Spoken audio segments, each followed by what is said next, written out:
No. Ahora sí, Tony, ¿qué tal? ¿Qué pasa, Mario? ¿Cómo estamos? Muy bien, disculpa, que estaba terminando unas cosillas aquí en casa y nada, me he conectado un poco más tarde. Que nada, voy a darte las gracias por la invitación. Nada, gracias a ti. Ya va subiendo la gente y espero que suba mucho la gente porque el tema de hoy va a ser apasionante Va a ser y interesante. quien más, quien menos, ¿vale? Ya sea a nivel personal o a nivel familiar o a nivel de conocidos, ¿vale? Siempre hablar de cáncer, absolutamente a todas las personas nos toca. Y nada, darte las gracias a ti, Mario, por estar hoy aquí, hablarnos de tu faceta tan importante que estás haciendo, por un lado a nivel profesional en el día a día y luego poquito a poco, que sé que es tu pasión pero te está costando, que es la labor divulgativa, e ir poco a Sí. poco con el sanitario. Sí, a ver, lo que decías, lo que a mí me gusta, Tony, la vez que hablan contigo y tal, por teléfono, que yo te conozco de cuando, bueno, cuando competí en Men's Physique, que es una disciplina de culturismo, es aunar un poco la parte científica con la parte práctica. Entonces, te vas dando cuenta que a ti te habrá pasado que en la parte de enfermedades crónicas, como puede ser el cáncer, como puede ser la diabetes, el síndrome metabólico, la obesidad, incluso, yo qué sé, enfermedades reumáticas, el ejercicio y la nutrición juegan un papel muy importante. Y, de hecho, se asemeja bastante la parte, vamos a decir, de rendimiento deportivo y de élite con la parte que tú tienes en enfermedad, tanto en analíticas como en otra serie de cosas.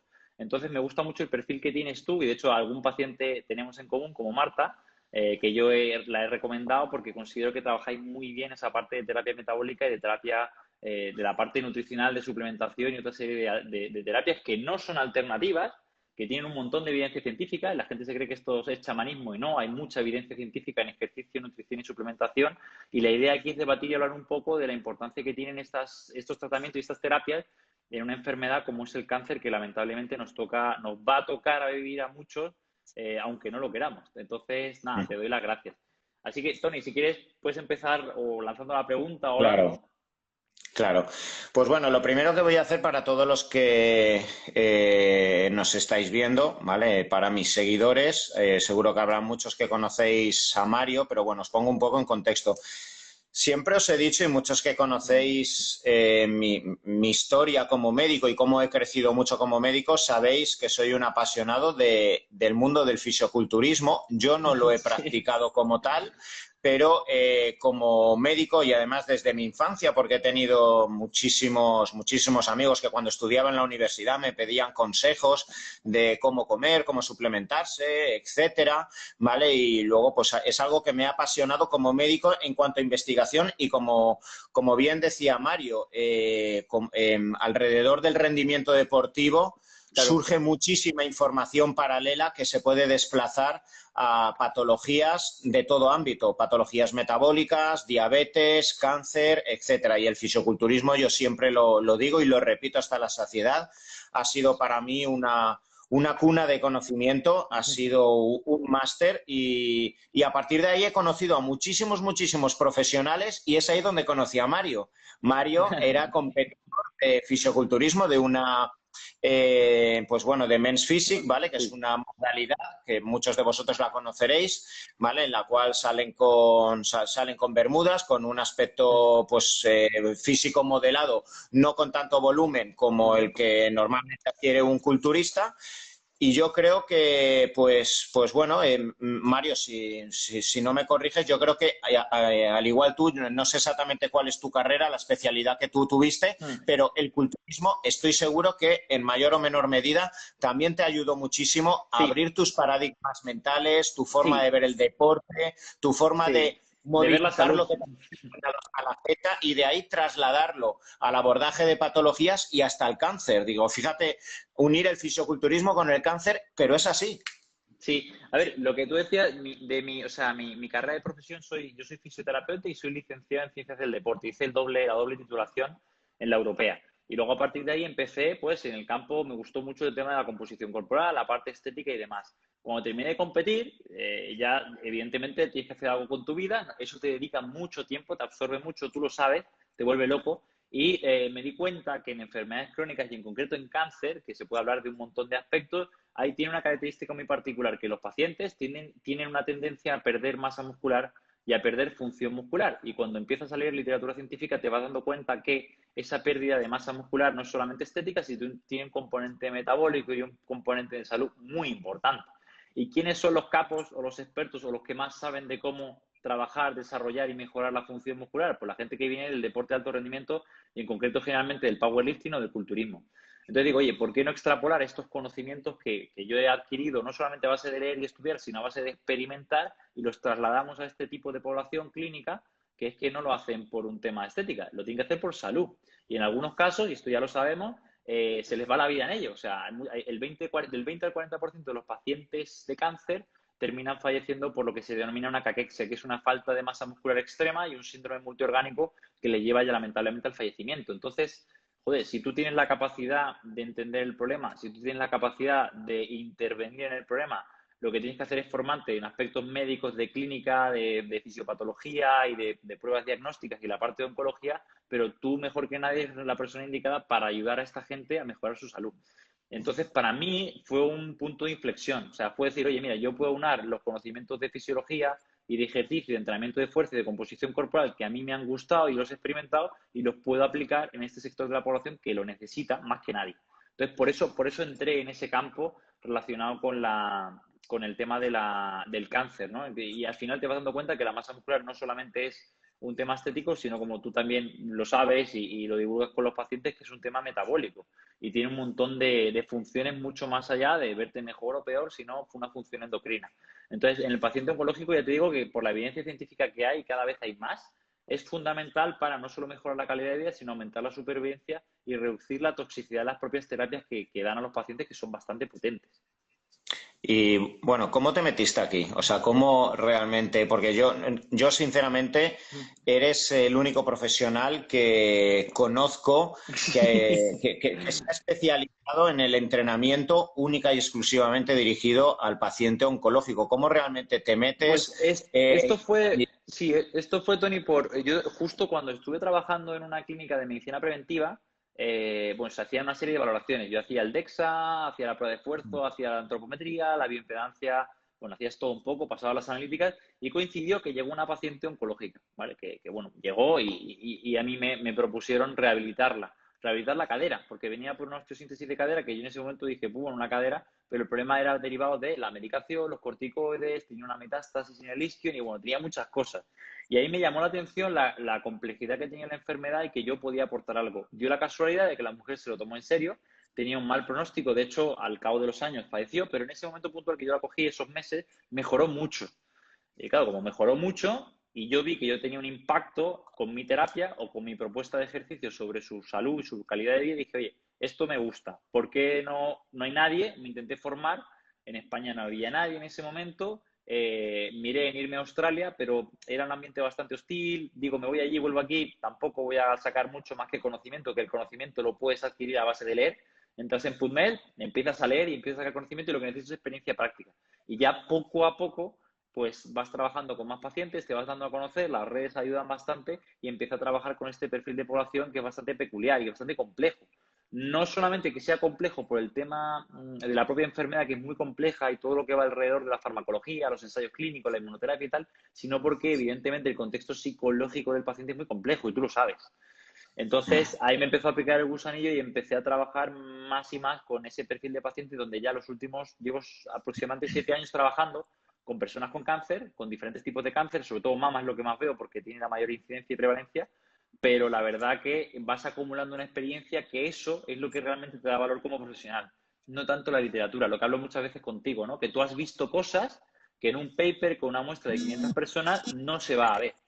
Entonces, al final, lo que yo intento aunar es la parte científica o la parte más teórica, ¿no?, de la ciencia, de lo que te dice, de lo que te comenta, con una parte más práctica de la experiencia clínica con pacientes y la experiencia mía a través del entrenamiento. Yo creo que, sin lugar a dudas, como tú bien decías antes, adentrar o asentar cualquier nuevo conocimiento dentro del status populi, ¿vale? Que es, pues, bien, yo vengo de la medicina tradicional y dentro de los 6 años de carrera que di, evidentemente durante 6 años, pues yo recuerdo que el único tema que di durante 6 años de nutrición fue 20 minutitos que nos pusieron una diapositiva de los efectos que tenían las vitaminas y los efectos secundarios de una hipovitaminosis o un exceso de vitaminas. No volví a tocar jamás en 6 años ningún tema de nutrición. Claro. Para mí no es una acusación porque la medicina está montada como está montada y tampoco en muchas ocasiones es competencia del médico, al menos hasta la fecha, que tenga que saber de deporte, de nutrición, de biorritmos, etcétera. Claro. Para eso hay otros profesionales y también yo creo que poco a poco va a ir calando. Yo tengo muchos pacientes y seguro que también el paciente que a ti te viene sensibilizado con la necesidad de hacer deporte muchas veces viene encabronado. ¿Y por qué el oncólogo no me ha dicho nada y por qué esto? Sí, Porque no es sí, su competencia y no se trata de hacerlas y no se trata de decirlo solo. La oncología debería saber esto, debería hacer aquello. No tiene por qué saberlo porque aún falta mucho por asentar, aún faltan más profesionales, pero lo que sí que estoy seguro es que poco a poco, paso a paso, simplemente porque ciencia es ciencia. Si cada vez se va más ese impacto, esa necesidad de que no exista caquexia, pérdida de masa muscular, sabemos cada vez más el vínculo del sistema inmunológico con una eficiencia muscular, la necesidad de que nuestro sistema hormonal también sea eficiente para no tener neutropenia y eso depende de la masa muscular, cómo la aparición ahora tan epidemiológica de tumores está muy vinculado a procesos metabólicos, todo eso se va a ir asentando, como tú bien decías, no porque sea chamanismo, especulación o espiritualidad, no, es porque es ciencia pura y dura. Y yo creo que cuesta, pero va a caer por su propio peso, que llegará un momento donde en las instituciones sanitarias y en la carrera y en los hospitales, en más que menos, poco a poco, y se irá sentando y se irá estudiando. Sí, o sea, yo, por ejemplo, Tony, en ese sentido, tú al final practicas, te dedicas a la medicina privada, vamos a llamarlo, y yo, bueno, he tenido la oportunidad de dar varias charlas en servicios de oncología médica de diferentes hospitales. Uno hace muy poco, el jueves pasado, en el Hospital Infanta Sofía, que, bueno, pues es un hospital bastante interesante, importante en ese sentido. Y dimos la charla por Zoom, donde hice una ponencia de 1 hora de ejercicio y cáncer, y hablando de la importancia que tiene y demás, además con un oncólogo que me invitó, con Curro, que él está bastante puesto en la importancia que tiene la composición corporal, la función y el ejercicio en el paciente oncológico. Y les vi muy receptivos. Y yo sé que ellos tienen una demanda de actividad y de pacientes enorme, está saturado el sistema, y como bien me dicen, es que este tipo de competencias que tú has dicho, ¿no? De nutrición, suplementación, ejercicio, biorritmos, la parte psicológica, el descanso, pues lamentablemente no la pueden atender. Ya tienen mucho que estudiar, mucho que hacer y lo hacen bastante bien. Ahora tienen que empezar a entrar en juego pues otra Eso es. gente de manera privada o ya se verá cómo, que complemente eso y que ayude a potenciar lo que ya se hace a nivel farmacológico. O sea, por ejemplo, tú seguro con tus pacientes, yo lo veo con Marta, ¿no? Practicas pues, el ayuno intermitente o la dieta cetogénica, cuándo corresponde, cómo corresponde, mira los niveles de vitamina D, pones metformina si hay una hiperglucemia y vas haciendo algo que tiene evidencia científica y es súper importante y más en ese perfil de paciente superviviente de cáncer de mama con una obesidad y con una serie de problemas y comorbilidades. Entonces, yo a la gente digo, a ver, lo que hacemos, gente como tú, como yo, el doctor Durante, Cubrías, gente que conozco, la doctora Paula, que estaba por aquí, Paula Martín Sí, la he visto por aquí. pues al final son cosas que están basadas en evidencia. Hay papers de ello, lo tienes en Nature, en Lancet y todo. Lo que pasa que lamentablemente que no es lo que se practica o donde se pone toda el arma o todo el armamento o todo el foco en la sanidad pública, sino que van evidentemente al tumor, a los ensayos clínicos y a lo que se ha demostrado que tiene eficacia para solventar tu problema, pero que de esa resolución de ese problema, que es el importante, salen efectos colaterales, mala calidad del sueño, fatiga crónica y cosas que tú y yo podemos abordar y podemos ayudar al paciente. Entonces yo creo que es pronto, pero poco a poco va a empezar a calar mucho más en el paciente y en la sociedad y en los propios médicos de medicina reactiva del sistema sanitario, lo que gente como tú, como yo hacemos. Yo he tenido algún otro directo con algún otro oncólogo que han montado su centro donde dan cabida a este tipo de servicios, porque además el paciente lo demanda.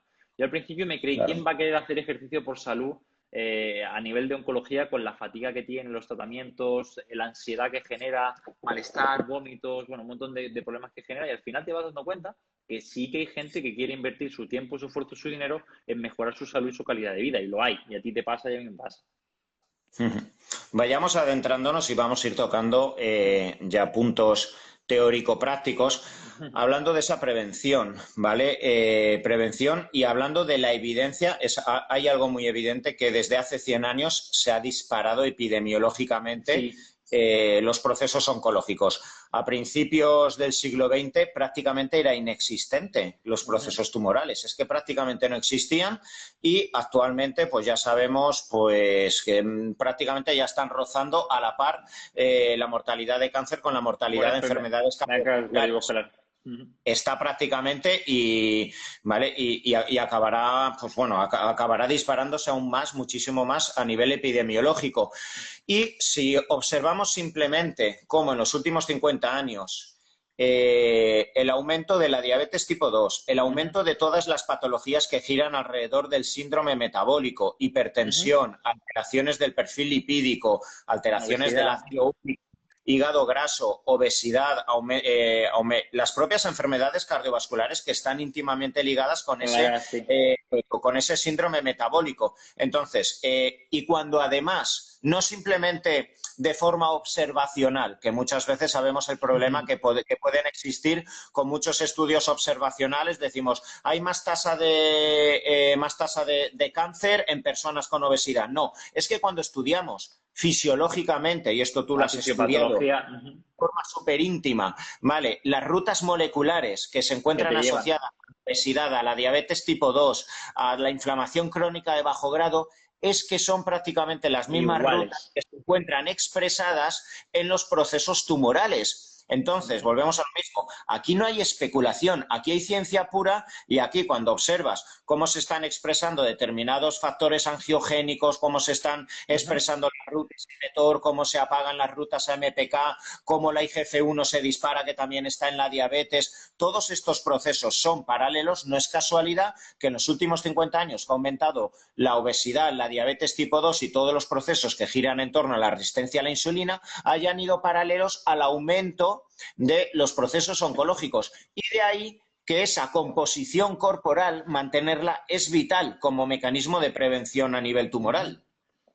Sí, efectivamente. O sea, al final es súper difícil. Hay muchas veces que yo tengo pacientes, tú tendrás pacientes también, Tony, que, pues, oye, han sido saludables, o sea, no han fumado nunca durante su vida, han mantenido quizá un buen porcentaje graso, no consideran que tienen un estrés crónico importante, yo qué sé, pero quizá tienen algunos otros factores de riesgo que son modificables que no han cuidado. O sea, al final esto es multifactorial, ¿no? Y atribuir o que el malo de la película sea uno es muy complicado. Tú lo has dicho, para mí el malo de la película no es nada más que el mundo occidental moderno que te saca un poco de tu esencia y de lo que somos, ¿no? Al final la obesidad es multifactorial, no podemos echarle a un solo factor. Hay muchos factores que condicionan el que una persona termine desarrollando a lo largo de las décadas la obesidad. Entonces, yo sí que comparto contigo de que esto es complejo, es mucho más complejo de lo que la gente se cree.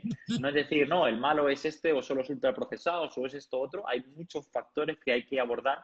Y yo creo que lo que sí que es verdad es que la tasa de cáncer, lamentablemente, nos guste, ¿no? Esto está en el informe de la SEOM, de la Sociedad Española de Oncología Médica. Bueno, cada año sale un informe nuevo, se está viendo cómo las cifras se disparan. Y pues también hay un motivo muy importante, que el primer factor de riesgo para desarrollar un cáncer es la edad, y nuestra población cada vez está más envejecida y es más longeva. Entonces, a medida que tú van pasando más años, vas acumulando más daños y hay más posibilidades de poder desarrollar una enfermedad crónica o en concreto un cáncer, una neoplasia. Entonces, yo creo que el hecho de conocer la enfermedad, conocer los factores de riesgo, para mí la prevención es fundamental, porque hay muchas veces que la enfermedad es tan agresiva que ni siquiera los tratamientos que hay a día de hoy te van a sacar bien parado. Entonces, la prevención para mí es donde había que poner el foco. Más vale prevenir que curar. Pero sí que es verdad que la prevención cursa por todo lo que has dicho tú. Pues mantener unos buenos niveles de vitamina D, controlar el estrés, los biorritmos, dormir bien, hacer ejercicio, mantener un peso, bueno, una composición corporal adecuada, una función muscular adecuada, la inflamación sistémica de bajo grado, mantener la raya, la glucosa, la insulina, bueno, todo esto, ¿no? El cortisol. Y eso requiere estudiar, requiere compromiso con tu salud, requiere dedicar tiempo, requiere dedicar o renunciar a otras cosas.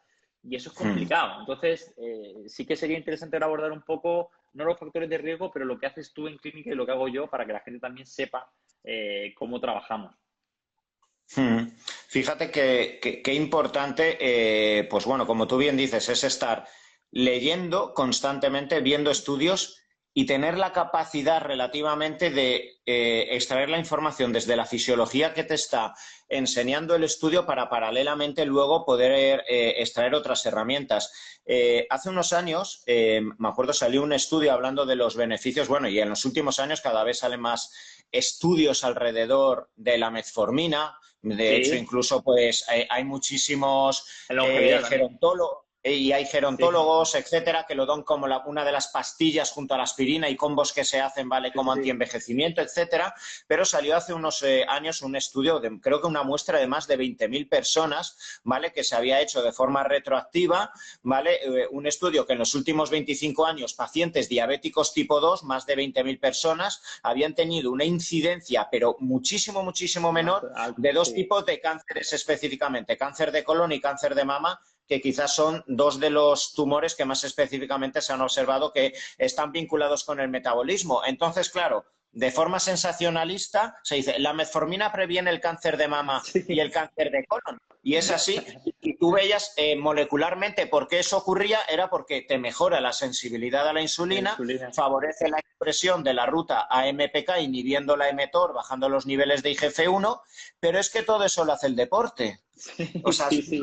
De es manera aguda y crónica en el tiempo. Sí, sí, sí, sí. De hecho, por eso, o sea, por eso para mí, el, o sea, muchas veces el problema que yo me encuentro con un médico convencional es que la medicina que estudias es una medicina de la persona sedentaria, la persona inactiva físicamente. Entonces, cuando tú te encuentras, no un deportista, no una persona que es activa, que sale a caminar, que corre de vez en cuando, no, cuando te encuentras un culturista, un triatleta o un tío de élite, tú ves analíticas que dices, este tío tiene que estar muerto, esto no puede ser, porque se despelota todo. Y tú lo has visto, tú habrás visto transaminasas que eso es imposible, que la persona tiene que estar, no Yo está he a visto, punto. yo he visto analíticas o sea, que me han hecho decir, no No puede puedes ser. estar vivo porque tengo que revisar los libros que yo he estudiado de fisiología. Claro, Esto es de un muerto.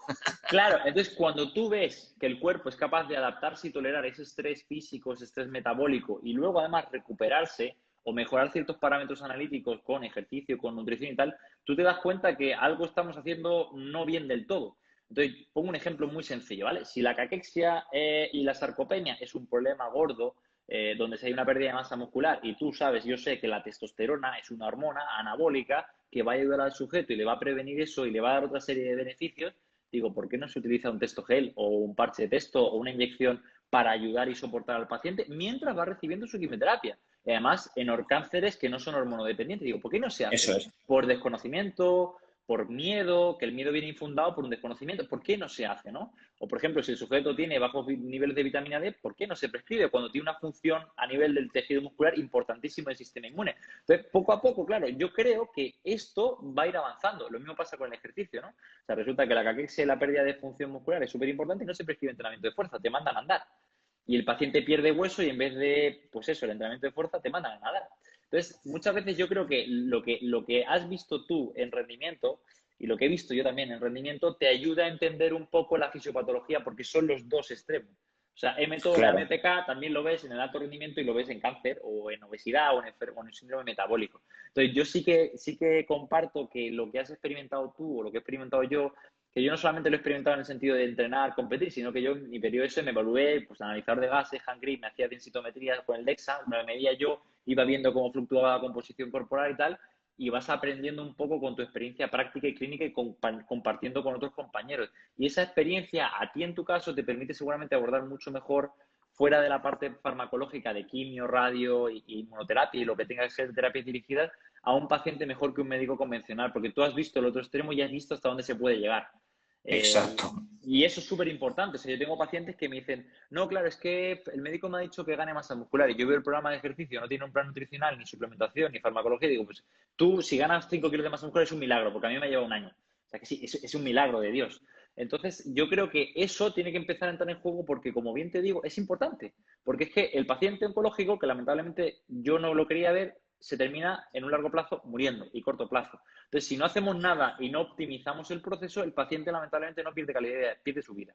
Y eso es lo que a mí Claro. me preocupa. Y a mí es lo que me preocupa. O sea, yo he tenido pacientes que han fallecido de una caquexia, de una cardiotoxicidad, de un montón de cosas que bien son o de la enfermedad o efectos colaterales de la enfermedad más los tratamientos. Entonces, tu rol como médico para mí en un paciente oncológico, otro tipo de médicos que realizan medicina integrativa y el ejercicio y la psicología, para mí es fundamental, porque te van a ayudar a que todo el proceso sea lo mejor posible y además estés en la mejor condición para recibir el tratamiento que realmente te va a erradicar el cáncer o te lo va a mantener a raya. Por eso es súper importante. Yo, cuanto más leo, más me doy cuenta de la necesidad que hay de implementar este tipo de estrategias y terapias bueno, en el paciente, no vamos a ir en el sistema de sanidad, pero en el paciente. Vamos a ir avanzando, sobre todo, pues bueno, como el directo va a quedar guardado y para todos los que nos estáis viendo, es muy importante que entendáis el porqué, que entendáis las rutas mínimamente fisiológicas, ¿vale? Porque Mario y yo, si nos pudiéramos ahora hablar de moléculas, nos quedaríamos aquí el directo con 0 personas viéndonos. Bueno, vamos a intentar, ¿vale? Al menos que entendáis, porque estos directos están hechos para aportar, ¿vale? Para que todos los que nos estáis viendo, pues entendáis, ojalá nunca os toque, pero tarde o temprano, o a nosotros mismos o a algún familiar es muy posible que le toque esta terrible enfermedad.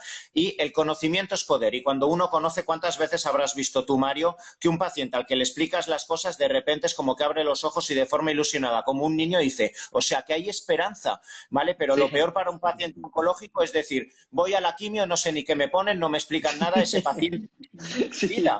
sí.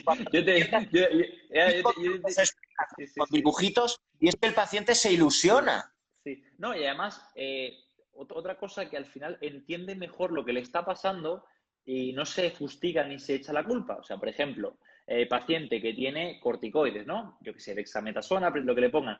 Joder, es que me he vaciado la nevera, tenía una ansiedad, un apetito, no he dormido. Y digo, bueno, tranquilo, eso es un efecto secundario de la medicación, no pasa nada.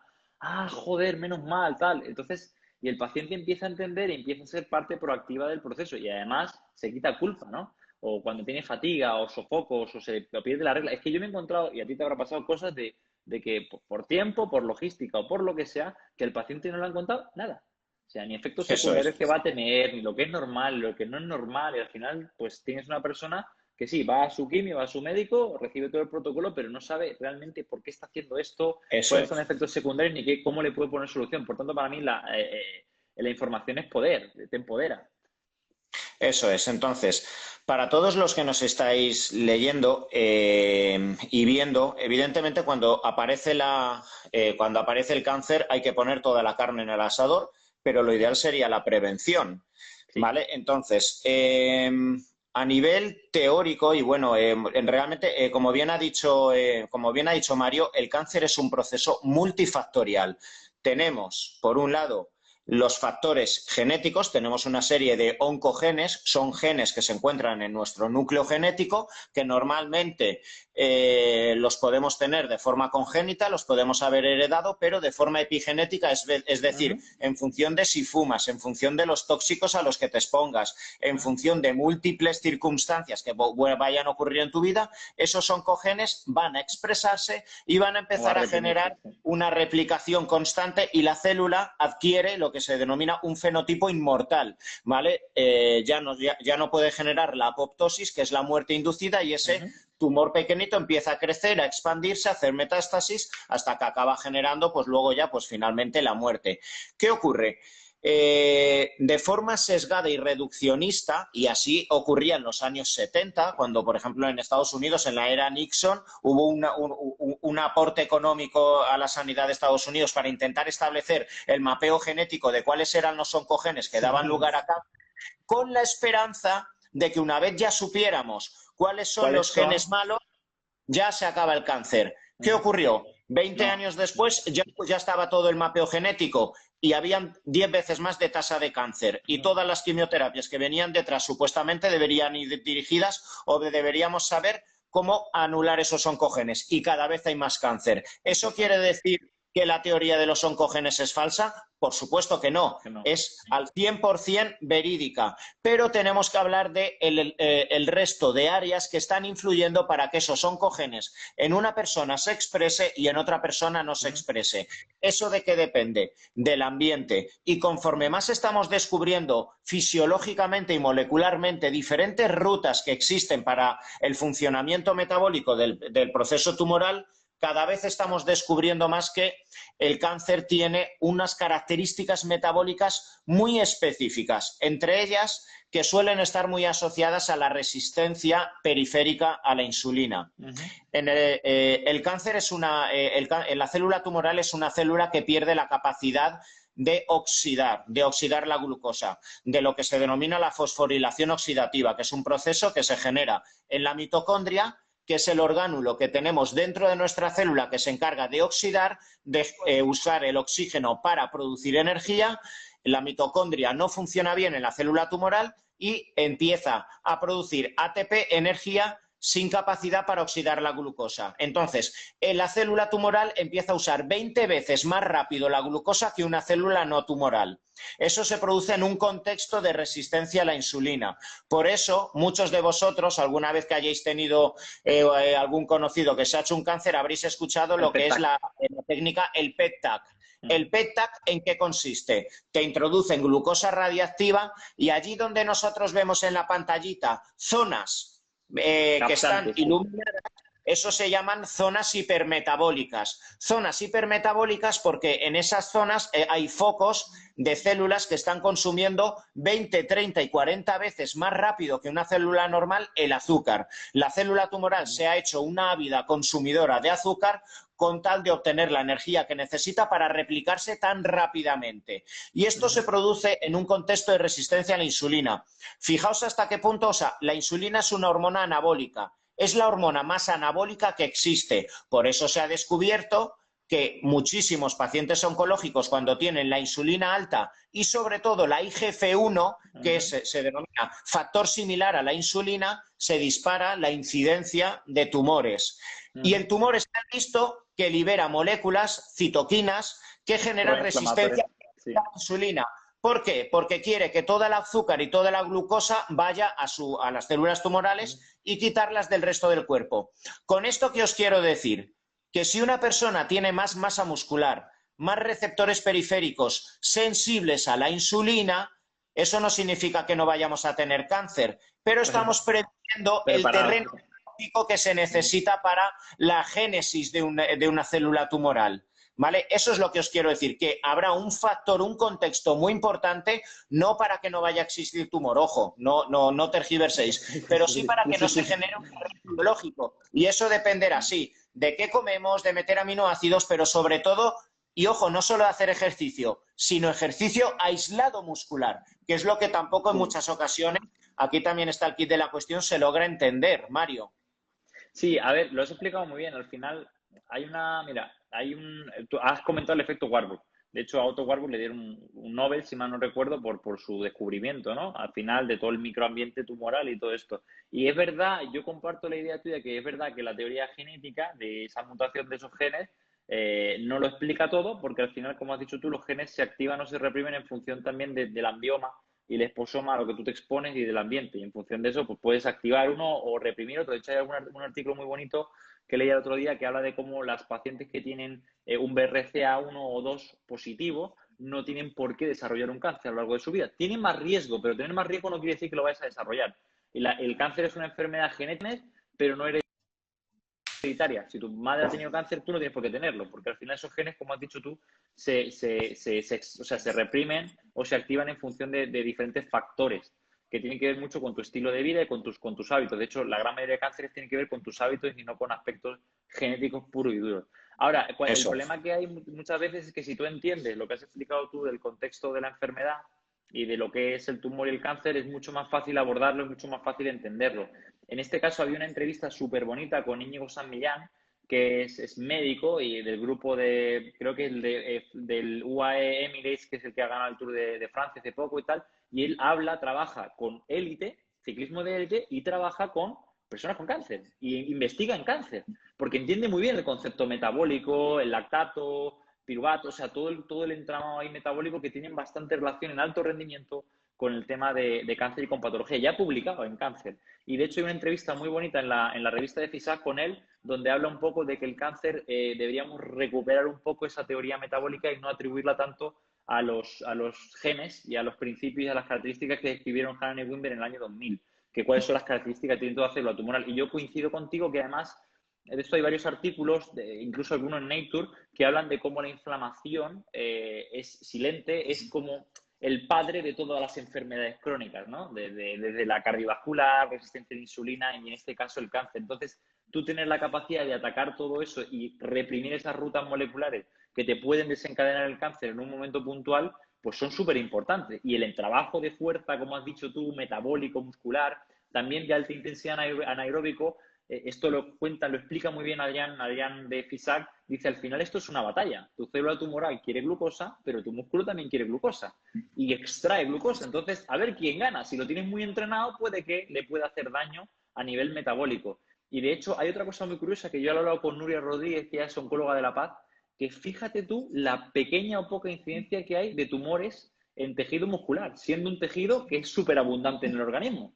¿Y por qué no habrá? ¿Será por un tema metabólico? ¿Será por un tema estructural? No lo sé, casi no hay sarcomas. Y en el corazón. Exactamente, entonces es muy interesante y yo creo que habría bueno, en ciencia lo tienen que hacer, lo están haciendo, lo están viendo, lo que pasa es que en modelos murinos o en células in vitro, de ver esa competitividad metabólica que puede haber entre un músculo y una célula o un tejido, sí, una célula tumoral neoplásica y entender toda esa fisiopatología y entender todas esas rutas y esos mecanismos te van a ayudar a entender mucho mejor el rol del ejercicio y el rol de la nutrición. Y yo, Tony, para la gente también que me sigue, como va a quedar grabado el directo, te quiero hacer una buena pregunta porque al final la célula tumoral efectivamente, una de las características es que es inmortal, tiene la capacidad de replicar sus telómeros y no muere. Y de hecho, algunos fármacos van encaminados a eso y no se induce apoptosis, esa muerte celular programada. La verdad que es la leche, es una súper sobreviviente y tiene la capacidad de adaptarse a cualquier cosa. También coge glutamina, también es capaz de coger algún ácido graso, bueno, descomponer proteínas, bueno, diferentes procesos que tú conoces muy bien. Yo te quería preguntar, cuando trabajas en clínica con tus pacientes, ya sea con dieta cetogénica, con ayuno, ¿cómo lo planteas cuando estas personas hacen ejercicio de alta intensidad, anaeróbico, necesitan esa carga de hidrato de carbono, ese glucógeno para rendir? ¿Cómo lo haces? ¿Qué opinión tienes de esto? Vale, cuando ya están con el proceso tumoral, asumimos, Sí, sí, ¿no? sí, sí, Ya con todo su efectivamente. tratamiento. Vale, mira, lo primero que quiero dejar claro es que Mario y yo somos unos apasionados a la hora de trabajar con el paciente oncológico, ¿vale? En mi caso, pacientes oncológicos y de cualquier tipo de índole, pero lo hacemos desde el máximo respeto y pulcritud con el verdadero especialista, que es el que se tiene que encargar de la patología, ¿vale? Tanto Mario como yo, huimos de cualquier otro profesional que diga yo tengo la potestad y la capacidad de curar a un paciente con cáncer y absolutamente Efectivamente. cualquiera que nos esté escuchando ahora mismo, huid de cualquier profesional que ataque o critique a un oncólogo, radioterapeuta o cirujano. Estas Sí, son sí, sí, las sí. herramientas que existen actualmente, avaladas con más experiencia, con muchos efectos secundarios, sí, pero la Sí, medicina pero lo hace lo mejor posible. Y aquí estamos para unar esfuerzos. Mario y yo estamos para unar esfuerzos. Yo hablo con muchísimos oncólogos. En todo momento intento, cuando me viene un paciente, y muchas veces vienen hasta encabronados, algunos sin queriéndose quitar su quimioterapia, etcétera, porque al final hay mucha desinformación. ¿Vale? Lo primero que hago es, dame tu número de teléfono y si hace falta, hacemos una videollamada con tu oncólogo. Quiero explicarle de colega a colega el cómo te quiero ayudar, que él no tenga miedo, porque un oncólogo, claro, evidentemente, cuando el paciente le dice que va a ir otro profesional, tiene miedo. Oye, no claro. me jodas, porque esto tú lo habrás escuchado un montón de Sí, veces. sí, sí, sí. Un pomelo puede joder del todo Sí, la sí, sí. quimioterapia. Sí, sí, sí, Algo tan sí. simple como esto. Y fíjate si el pomelo, pues supuestamente Parece. está de batidos detox, te va a detoxificar. Tú te tomas el pomelo el mismo día de muchas quimioterapias, sobre todo los cisplatinos, y te Sí, sí, cargas sí. ruta El hepática por efecto. donde tiene que ir. ¿Vale? Entonces, en todo momento lo que nosotros estamos hablando es de terapias y herramientas coadyuvantes. ¿Por el Eso bien de es. quién? ¿Por el bien de quién? Por el bien del El paciente. paciente. Eso es. Entonces, ¿cómo podemos abordar o cómo intento plantear principalmente? Yo no entro en cómo tiene que entrenar el paciente, para eso hay Ujú. gente súper profesional como Mario y otras personas que saben cómo encaminar el deporte. Para mí hay dos áreas fundamentales, que es intentar que el paciente ande al menos por la mañana relativamente en ayunas, porque Por un lado necesitamos la masa muscular, pero por otro lado necesitamos que las mitocondrias, en cierto modo, vuelvan a tener biogénesis. Entonces, en la menor medida el paciente puede hacer un poco de bicicleta elíptica, algo para que sus mitocondrias sigan replicándose, aunque cada vez también hay más estudios de que el ejercicio aislado muscular funciona para la biogénesis También, mitocondrial. sí, le fuerza puro y duro, sí. Y estoy seguro que acabará demostrándose, solo faltan años, ¿vale? Pero bueno, creo que el ejercicio relativamente, mínimamente aeróbico, pero sin pasarnos, si a mí un paciente oncológico me dice que coge la bicicleta a tope o se pone a correr, se lleva la bronca, porque como bien decía Mario, hay que evitar la caquexia, el catabolismo. Claro. Y el ejercicio aeróbico intenso mientras estás con quimioterapia te va a destruir, ¿vale? Entonces, simplemente andar por la mañana en ayunas para bajar esa glucosa, para ir mejorando la sensibilidad a la insulina, ¿vale? Para mí es lo más importante. Luego, a partir de ahí, lo que intento siempre favorecer es el entorno de la quimioterapia. Ten en cuenta que en la quimioterapia te vas a meter algo tóxico, no. Lo siguiente. Importantísimo y crucial para intentar evitar la replicación activa muy rápida de las células tumorales, ¿vale? Pero en ese momento el hígado, el riñón, todas las rutas, el citocromo P450, el sistema linfático, todo se pone en marcha para intentar detoxificar, ¿vale? Entonces, durante esos días es cuando más suelo aplicar en realidad el ayuno intermitente. Por eso todo esto incluso va en contra de lo que suele ocurrir en el hospital ese día, donde te hinchan muchas veces con un bocadillo, con... Sí, con galletas. Claro, cuando en realidad nosotros lo que estamos intentando ese día es que el cuerpo esté lo más limpio posible, que el hígado no esté procesando prácticamente proteínas, cargas de glucosa, que no haya inflamación ese día. Necesitamos, en cierto modo, promover la autofagia para que el cuerpo limpie lo antes posible durante el día previo, el día de la quimioterapia y el día siguiente, y a partir de ahí, los días posteriores, ¿vale? Empieza a introducir, ahí es cuando más trabajo la ruta cetogénica. Y al final es como todo. ¿Qué ocurre cuando un fisioculturista tenía que drenar rápidamente, tenía que generar lipólisis y tenía que hacer autofagia? Dieta cetogénica, 2-3 días y punto. A nivel ginecológico, yo conozco varios ginecólogos que una de las estrategias que hacen previo a la inseminación in vitro, los 7 días de la fase folicular les hacen una dieta cetogénica y ayuno intermitente a la mujer para eliminar disruptores hormonales. ¿Qué tan importante los disruptores hormonales, por ejemplo, en cáncer de mama, que tienen que son eliminados por el hígado? Pues ahí se me ocurrió, dije, joder, tengo que aplicar esto para mis pacientes con quimioterapia. Sí. Voy a encontrar en un paper en la vida y probablemente si algún oncólogo me escuchase me diría, este tío está zumbado. Bueno, estoy hablando de... Entonces, los días posteriores intento acelerar en cierto modo el metabolismo, ¿vale? Empiezo a hacer una dieta cetogénica y cuando a los 3-4 días, y normalmente los pacientes me suelen decir, comparo quien hace este protocolo a otro y los efectos secundarios son mucho menores, menos vómitos. Exactamente. Porque no hay sobrecarga a nivel hepático, a nivel linfático, no hay linfedemas con tanta frecuencia, y es ahí donde ya puedo programar 2-3 sesiones a lo largo del día, perdón, a lo largo de la semana de pesas. Y el paciente puede y hasta quiere, porque se ve capaz de poder hacer. Y entonces, ¿eso quiere decir que la dieta cetogénica se la vamos a dejar? Jamás. Yo no soy partidario de dar una dieta y alargada en el tiempo de dieta cetogénica que se promulga mucho. No, hay que usar toda la comida sabiendo en qué contexto. Y esos 3 días, por ejemplo, como hacíamos con Marta, de sus entrenamientos, le metemos el hidrato de carbono. Una carga. Antes hemos hablado del peligro de la insulina y ahora busco la insulina. O sea, que no hay nada ni bueno ni malo. Posterior al entrenamiento y ese estímulo mecánico y metabólico, voy a intentar generar anabolismo y mTOR, que es lo que te favorece el cáncer. Pero en ese momento lo que voy a generar es hipertrofia para mejorar la sensibilidad a la insulina. Entonces, o sea, la verdad es que tú mismo es que lo observas y se ve, es que el paciente evoluciona mucho mejor. Mucho. Es que esa pregunta te la quería hacer porque, a ver, a mí me ocurre mucho, yo no me dedico a la nutrición, no soy nutricionista, no soy médico y eso lo abordáis vosotros. Y además lo hacéis muy bien. Y yo a la gente intento, todo el mundo que puedo, derivarlo ahí a Keval porque trabajáis muy bien y entendéis el contexto. Entonces, Marta es muy interesante porque Marta es una superviviente de cáncer de mama con una obesidad, no sé si sarcopénica, seguramente es obesidad sarcopénica. Yo trabajé un año entero con ella de fuerza, le expliqué que la pérdida de peso no iba a ocurrir con simplemente entrenar, tenía que incorporar la nutrición y cuando empezó con vosotros, con Jaime en concreto, empezó a mejorar muchísimo.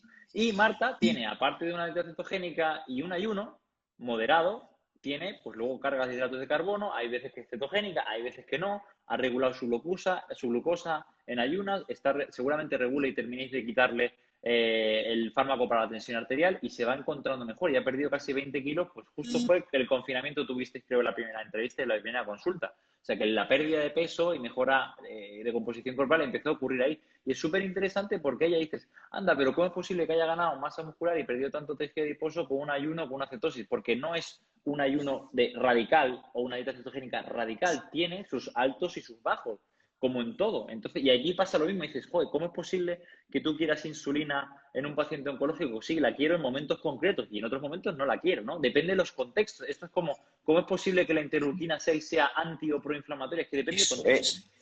Entonces, si la gente empieza a entender que el contexto es lo más importante, empezaremos a dejar y a quitarnos del ayuno sí, el ayuno no, la autofagia sí, la autofagia no. Eso es. Son procesos y cuando te toca, te toca y cuando no te toca, no te toca. Igual que cuando competías, ¿no? Cuando competías, pues tú te cargabas hidratos de carbono y a comer y a entrenar a lo bestia en volumen y cuando tenías que hacer un déficit y prepararte para perder grasa y competir, pues las pasabas canutas, sí, pero depende del contexto y depende de dónde estés. ¿Y qué ocurría cuando Y Mario, ¿qué ocurría cuando llevabas 10 días sin nada de hidrato de carbono y y de durante repente, 2 días? ¡pum! Lo flipabas. Claro, y te venía bien. O sea, quiero decir que lo que quiero que la gente entienda, que tú lo explicas muy bien y lo hacéis muy bien en la parte práctica, que yo lo he podido ver con Marta y con alguna otra paciente que está con vosotros, es que reguláis y moduláis todo en función del contexto. Y de hecho, esto que has dicho tú del ayuno, el día previo a tal, también hay evidencia de cómo el ejercicio cardiovascular previo a la quimio reduce también la incidencia de cardiotoxicidad o de daño cardíaco porque disminuye los radicales libres y una de diferentes No, no, tipos de ojo, enzimas y que mejoran esto. se están haciendo ya varios ensayos, por eso decimos, o sea, ya no es solo especulación, ya se están haciendo Claro, varios ensayos clínicos de una inducción de déficit calórico previo a la quimioterapia. exactamente. Y de hecho, con este oncólogo, con Curro, cuando le fui a visitar hace ya 2 años a la consulta, me lo dijo. Ellos querían implementar, y hasta tengo algún paper por ahí que me lo envió él, de cómo lo querían implementar, pues 24 o 48 horas antes de la quimio, por esto que estás comentando tú. Ahora, ¿quiere decir esto que solamente 24 o 48 horas van a hacer que el paciente pierda masa muscular, caquex y tal? No. Evidentemente, en cuanto pasa ese proceso, tú haces lo que has dicho. Luego le metes caña, le das comida, le pones a entrenar y vas haciendo el proceso. ¿Cuál es el problema que yo me encuentro? Que es muy difícil encontrarte pacientes que quizás estén dispuestos a hacerlo o quieran hacerlo. Estuvimos hablando de un caso por teléfono, la última vez que hablamos por teléfono, de una persona que tiene un alto nivel de rendimiento, que entrena pesas y me estaba diciendo, o sea, el tío tiene abdominales durante su propio linfoma, esto es de locos. ¿Pero por qué? Porque hacía todo perfecto y el dedillo como Sí, sí. entrenaba fuerza como una bestia, o testogel, tal. Y claro, cuando tú empiezas a hacer esas cosas, dices, ¿cómo es posible que tú durante tu quimio de un cáncer hematológico estés igual o mejor que antes del cáncer? Eso es una locura. Sí. Pero porque está haciendo muchas cosas que no se hacen, que yo creo que poco a poco, con gente como tú, como yo, y que la ciencia vaya avanzando y se implementen estos protocolos, se va a empezar a hacer. Y vamos a ver los hospitales 24 horas antes en lo que hay que hacer, que van a poner, aparte de tomarte el Totalmente. tripterán, te van a poner ayuno. Estoy seguro, o sea, Sí. es cuestión de tiempo. Va a ocurrir, o sea, yo creo que eso va por buen camino. Claro, y al igual que, fíjate, cuántas veces habrás leído y, pues bueno, este furor del ayuno intermitente, que igualmente, aparte de todos los beneficios que tiene, quizá para mí uno de los grandes perjuicios que tiene es el radicalismo y el extremo al Eso que es. se está llevando.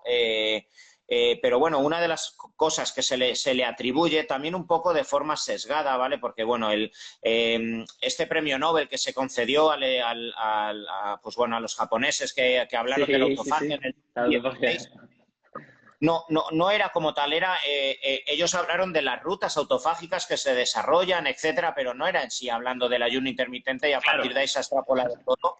estaban Muchos vinculados. de los beneficios Muchos de los beneficios que se atribuyen al ayuno intermitente es la autofagia y la gente se olvida que lo que más provoca autofagia es el deporte, 10 veces más que el ayuno. Exactamente.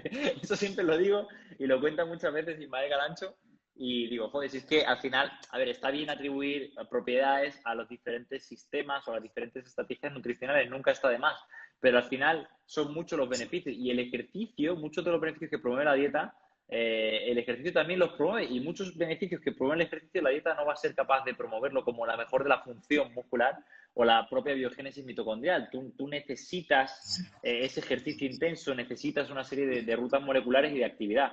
Ahora, todo combinado es mucho mejor, pero sí está bien esa aclaración porque es verdad que se les atribuye como si hay una autofagia y no, y ellos describieron otra cosa, que por eso recibieron el Nobel.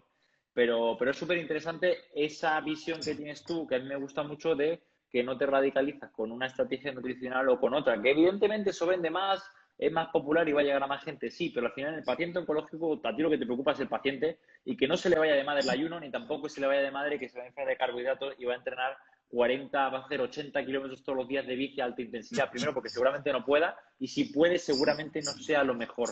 Si va a recibir su tratamiento, si está muy débil.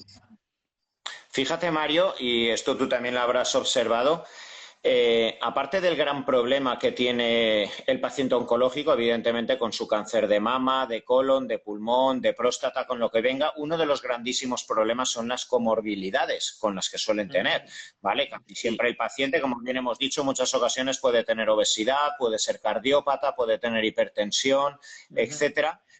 Y volvemos otra vez a lo mismo. Fíjate cómo, y en los últimos meses, pues bueno, con esta pandemia del coronavirus se ha hablado muchísimo también un poco, pues evidentemente, del sistema inmunológico.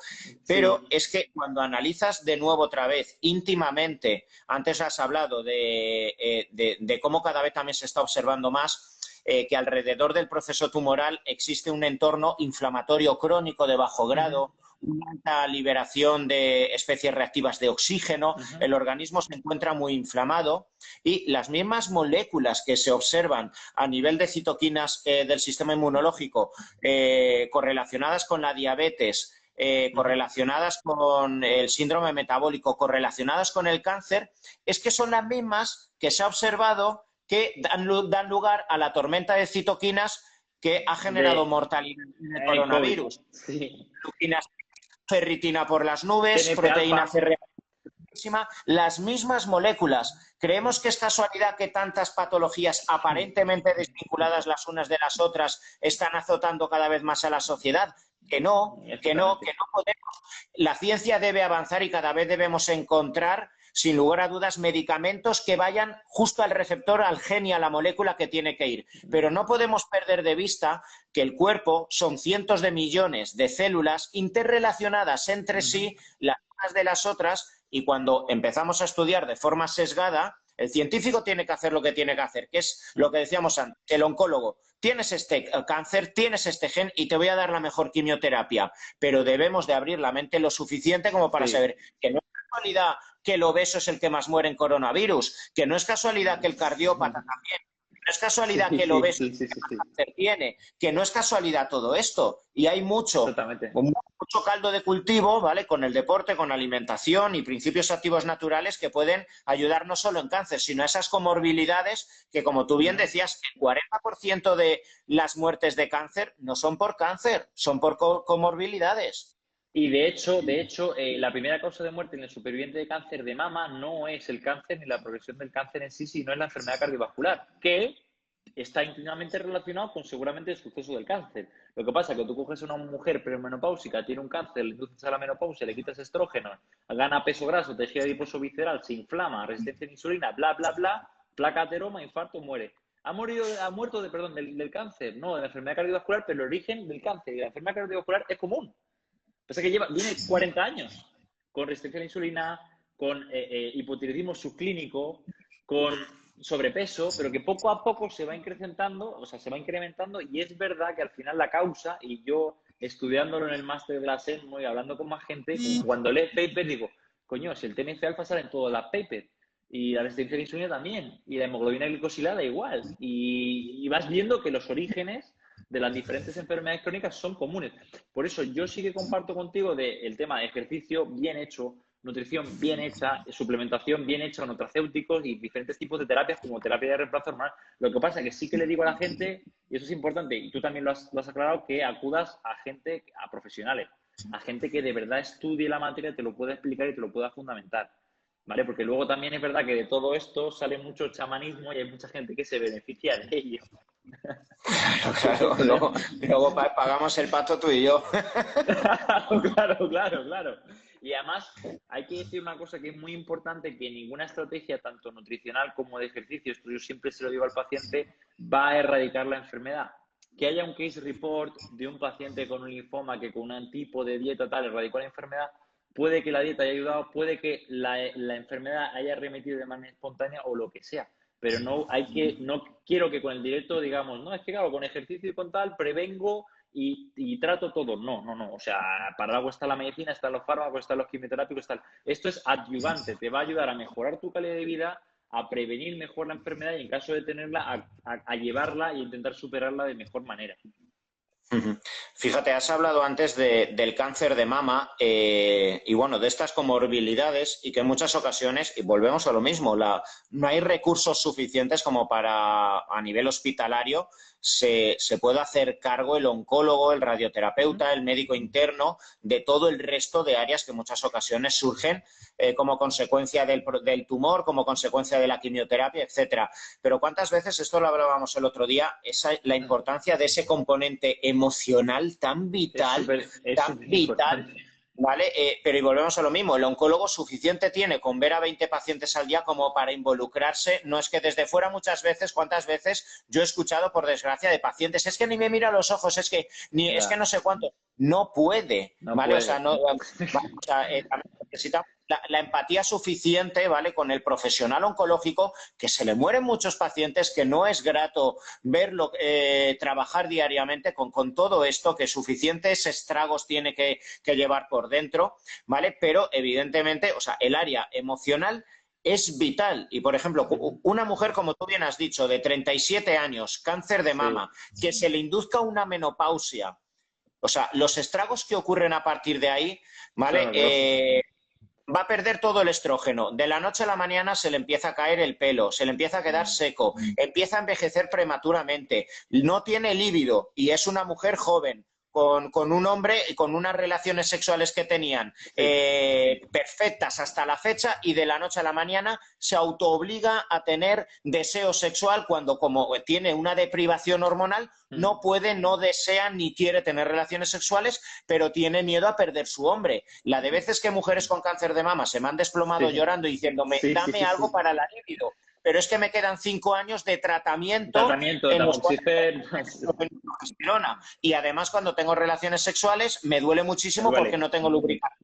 Y tengo osteoporosis. Y Sí, estoy sí. con depresión porque no tengo serotonina por no tener los estrógenos. Encima el colesterol se me ha ido a 280, los triglicéridos a 250. Y Sí, como mi vida aparentemente ha cambiado y solo tengo 37 años, lo único que me queda es a solas comer. Y sí, he sí, es subido que es encima. verdad. ¿Vale? Todo esto no se gestiona. O el hombre con cáncer de próstata, que con 59 años le han inhibido también el eje hormonal y el tío era un toro entrenando y Y le han ahora ya no quitado toda la... puede.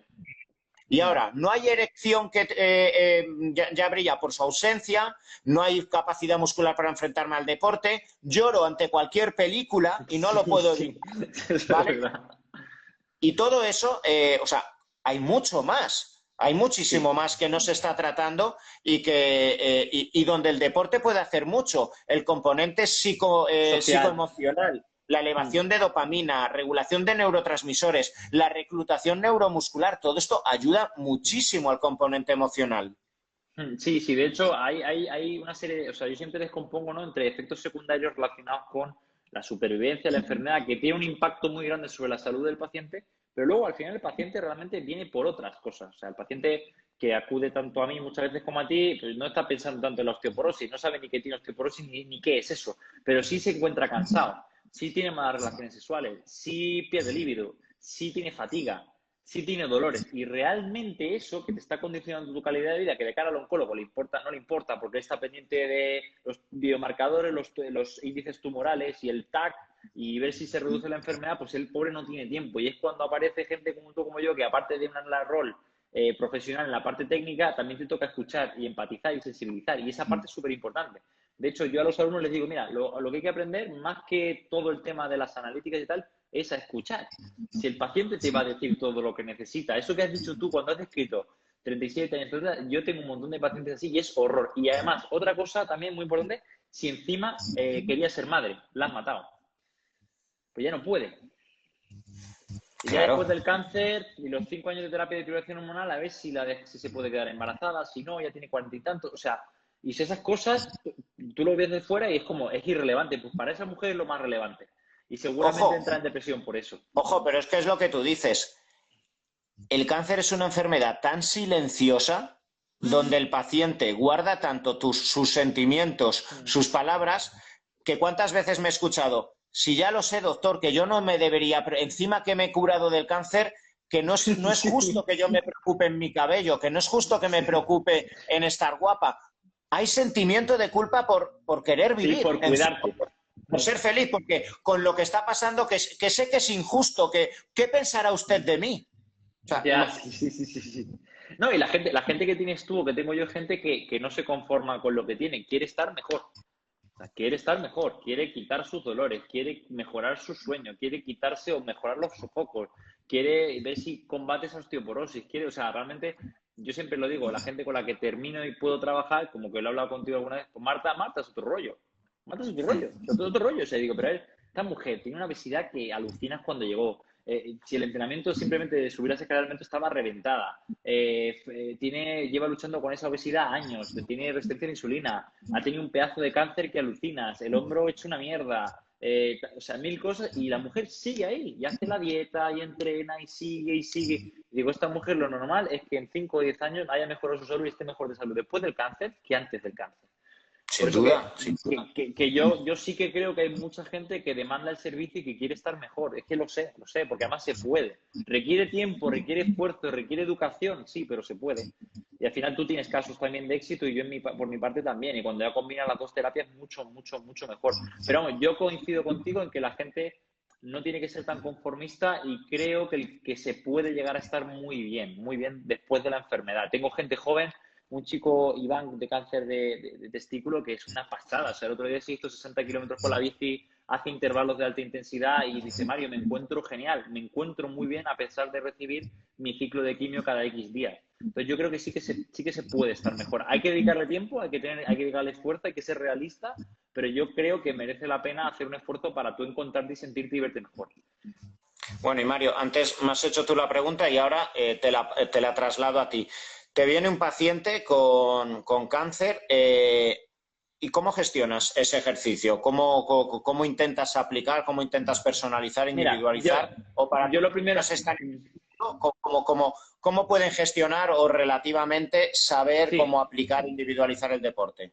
yo lo primero que hago en la primera consulta es, le pido los informes, me leo los informes, veo un poco el contexto del paciente, qué edad tiene, a qué se dedica, si está de baja, si no está de baja, si ha hecho ejercicio, deporte anteriormente en su vida, si no lo hace, qué terapias está o ha recibido. Y para mí lo más importante es tu nivel de condición o tu nivel de función, que te la evalúo. Al igual que te hago una analítica para saber cómo está tu colesterol, tu vitamina D, tu testosterona, pues yo te hago una evaluación, un screening, con una serie de test físicos para saber cuál es tu condición cardiovascular, cuál es tu nivel de fuerza en X ejercicio, X grupo muscular, y con todo ese panel de información de evaluación ya yo planteo un programa que a efectos generales la mayoría de la gente le digo, mira, 2-3 días de entrenamiento de fuerza, el resto de días de trabajo cardiovascular de moderada o de alta intensidad se verá, y luego a partir de ahí tú regulas un poco el volumen, la intensidad, la selección de ejercicio en función del contexto del paciente, ¿vale? Pero no intento hacerlo sencillo, o sea, yo no quiero enviar cosas muy complejas porque la gente, al final, si es gente sedentaria en actividad físicamente, se te ahoga en un vaso de agua como es normal, porque hay muchos matices.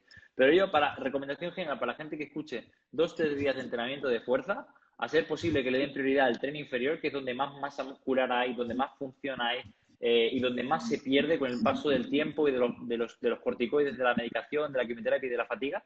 Y luego, por otra parte, el trabajo cardiovascular de alta intensidad se lo pueden hacer corta duración, alta intensidad, o si no, de una moderada intensidad y que se mantengan activos. Luego ya hay matices, no es lo mismo que te hayan hecho una mastectomía que una tomorectomía, que tengas problemas de ese hombro, que no los tengas, que tengas una bolsa por tu cáncer de colon.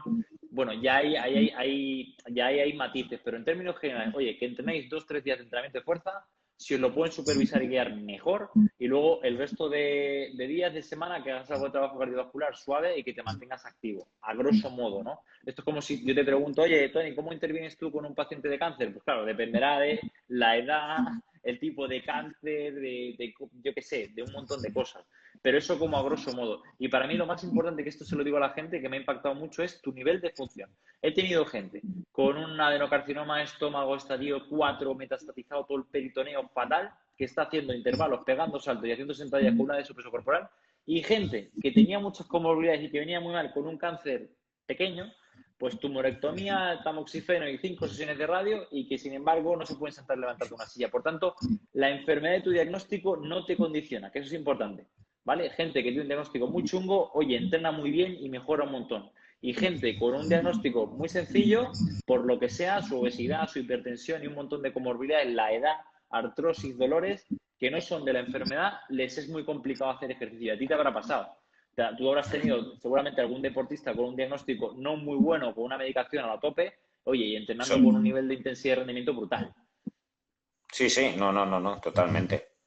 Y bueno, Mario, ¿qué perspectivas le ves tú? Bueno, más o menos, que yo sé que eres un luchador incansable de intentar introducir esto en las instituciones sanitarias. ¿Qué perspectivas o apertura de mente vas viendo, hacia dónde ves que va Mira, yendo el camino respecto al deporte? sí, yo en los diferentes hospitales públicos, yo creo, o sea, mi opinión personal, para que se pueda realizar, creo que la baza o la manera de incorporarlo o introducirlo en las instituciones públicas es a través de la investigación. Quiero decir, tener un gimnasio intrahospitalario donde se hagan protocolos con el fin de recopilar información para publicar e investigar, que eso puede promover también financiación pública para investigación y que el paciente se enganche y vaya viendo el beneficio a partir de ahí. Así lo ve el médico, así lo ve el enfermero y así se va viendo en ciencia. Y ya de ahí, una vez que esté protocolarizado y establecido en el sistema de sanidad pública, que será mejor o será peor, que el paciente haya tenido ese primer contacto con el ejercicio y pueda desembocar en profesionales de ámbito privado que le ayuden con ello. No creo que esto tenga que ser financiado públicamente, porque es una locura, porque si no, la vitamina D también la tiene que financiar el Estado, la vitamina C, y no puede, porque tiene que atender lo que tiene que atender. Pero creo que a través de la investigación, que es como lo hacen, pues oye, muchas farmaindustria y esto, ensayos clínicos, los pacientes van al ensayo, cumplen los criterios y no tienen que pagar nada, pero es que si el ensayo sale, ese fármaco se vende. Pues Eso es. yo creo que una buena manera de incorporarlo y protocolarizarlo, y que se están empezando a hacer cosas. Yo he tenido reuniones para ayudar a colaborar en ello, en La Paz y en algún otro sitio, y ya hay alguno, como en el Hospital Niño Jesús, es hacerlo a través de investigación. O sea, que la investigación sea la excusa para implantar en la planta de oncología o en el hospital, el que sea, protocolos de ejercicios sencillos, fáciles, con poca maquinaria, con algo de personal un poco cualificado, el mismo enfermero, fisioterapeuta, y que el paciente vaya viendo el beneficio que tiene el ejercicio y que le va mejorando su salud. Tanto el oncólogo lo ve en la analítica, lo ve en el paciente, como el paciente lo experimenta en sí mismo. Y a partir de ahí pueden empezar a surgir pues diferentes profesionales que hagan lo que hago yo. No creo que lo haga mucha gente, lamentablemente, en España, y te diría que en el mundo, porque es complicado que la gente pague a veces por un servicio, le puede parecer caro o no, pero si poco a poco se va familiarizando más que el ejercicio es salud, que la nutrición es salud, que la suplementación es salud, que la medicina que compartes tú y yo es salud, yo creo que es más fácil que la gente acceda a ello. Si no es muy complicado. O sea, yo tengo muchos pacientes o muchos médicos que no indican el ejercicio porque no se lo terminan de creer. No se lo Claro. creen. Dicen, no han tenido la experiencia personal en clínica de ver a un paciente perder 30 kilos, de ver a un paciente ganar 15 kilos de masa muscular, porque no lo han visto. Tú y yo sí lo hemos visto. Entonces, como lo hemos visto, no lo creemos y somos conscientes del esfuerzo que implica. Desde el punto de vista del oncólogo, es coherente. Cuando el Sí, sí, sí, oncólogo sí. le dice a un paciente y el paciente le pregunta, ¿y qué como, doctor? Y el oncólogo le dice, come lo que quieras. Lo que Porque quieras. el oncólogo, joder, pobre mujer, lleva el diagnóstico, no sabe qué le va a pasar. Encima le doy aquí a decir, coño, hínchate a pasteles y disfruta de la vida, lo poco que quizá te quede. Pero es que es Sí, sí, coherente. sí, sí, sí. Si fuera uno podría decir, jolín, qué responsable, qué cabrón. No, es coherente en su conocimiento, En su porque no es conocimiento. su competencia saber de nutrición. Entonces, por eso cuando alguien también, un oncólogo, le dice incluso que no haga deporte, hasta en su conocimiento puede pensar, no vaya a ser que te oxides, te lesiones y Sí. encima tenemos un problema. Sí, sí, sí, sí, sí, sí. Sí, eso pasa mucho. Que dicen, cuidado, cuidado. Si el cuidado está con el sillón, si si sobreentrenarte o hacerte daño haciendo ejercicio es muy difícil, hay que ser muy malo. Esto, Mikel Izquierdo, que para mí es un profesional como la copa de un pino, siempre lo dice, el problema que tenemos en nuestra profesión y que hay tanto intrusismo es porque es muy difícil hacerle daño a alguien. Es tan difícil lesionar o cagarla con alguien que cualquiera vale. Sin embargo, es muy difícil sacar a un atleta top de alto rendimiento o sacar a una persona una medalla olímpica. Eso es jodido, pero a la población en general moverla y que mejore un poco es fácil. Es como una pérdida de peso puntual. Haciendo un déficit calórico lo hace cualquiera. El tema es hacer una composición corporal, mantener el peso perdido y todo eso. Entonces, yo para mí, Tony, la clave, y creo que estamos en ello y no va mal, y yo por lo menos en mi sector y en mi negocio veo que cada vez hay mucha más gente, muchas más llamadas, muchos más correos, es la parte de investigación. La investigación termina de dar credibilidad en el ámbito público y además una vez que hay un protocolo o algo está patentado y publicado ya es como que coge peso, ¿no? Como con el COVID. Con el COVID están saliendo protocolos de intervención y hasta que eso no esté publicado en JAMA o en algo, los otros médicos no lo van a protocolarizar y eso lo van a creer. Y muchas veces seguramente son protocolos que tú por fisiología básica tienes sentido, ¿no? Dar un antiinflamatorio potente, si hay un shock y hay una tormenta de citoquinas, pues te parece bastante lógico, pero hasta que no esté protocolarizado, la gente en medicina interna puede que no lo use. Pues con el ejercicio pasa lo mismo, hasta que no haya estudios, intervención y el propio clínico y médico vea que es factible, seguramente es difícil que termine de calar, pero para mí ahí va la clave.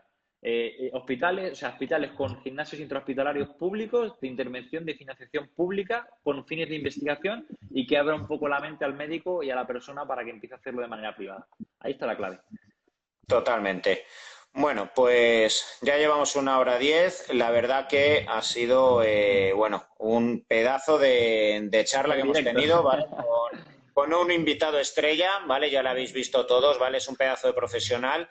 Os invito a que pues, cualquier persona que conozcáis que esté pasando por esta terrible enfermedad, ya sea de forma presencial, Mario trabaja en Madrid, pero también de forma online, ¿vale? Ya también trabajas aportando planes de entrenamiento a gente de cualquier tipo de ciudad, incluso también de fuera de España, imagino. Sí, de Sudamérica. De hecho, ha estado por aquí alguna paciente de Sudamérica que tengo con también síndrome metabólico, el perfil lipídico, y la idea es, sobre todo muchas veces lo que has dicho tú, que yo creo que el tema de las redes y el tema de pues todo lo que hay ahora, ¿no? Zoom, Google Meet y tal, pues ayuda a que la gente también coja un servicio de calidad en otros sitios. Al final tú lo que buscas es conocimiento y que te ayuden a solventar un problema.